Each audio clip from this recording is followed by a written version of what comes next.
In front of me is Motorola One Action, and let me show you how to change notification sound for your voicemail.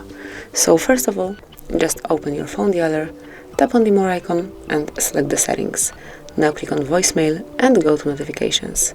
Here you will notice advanced, so just scroll down and click on sound. And right now you can pick one from the following list, so let me show you all of them, starting with default notification sound.